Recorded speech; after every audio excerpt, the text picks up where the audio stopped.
உட்கார்ந்து பேசலாம். വേണ്ട, ഞങ്ങൾ ഇരിക്കുന്നില്ല.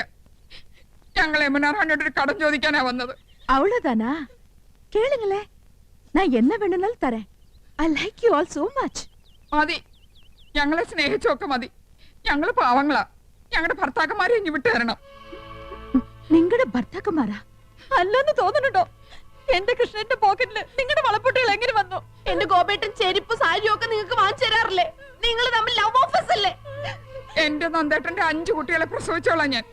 അങ്ങനെ കെട്ടിപ്പിടിച്ച് ഉമ്മ വയ്ക്കാൻ തോന്നിയല്ലോ നിങ്ങൾക്ക്? നിങ്ങൾക്ക് സ്നേഹിക്കാൻ മമ്മൂട്ടിനെയും മോഹൻലാലിനെയും കമലഹാസനും ഒക്കെ കിട്ടും. പാവപ്പെട്ട ഞങ്ങളുടെ ആണുങ്ങളെ നിങ്ങൾക്ക് എന്തിനാ? അവരെ ഞങ്ങൾക്ക് വിട്ടു തന്നേക്ക്. ഞങ്ങളുടെ ജീവിതം നശിപ്പിക്കരുത്.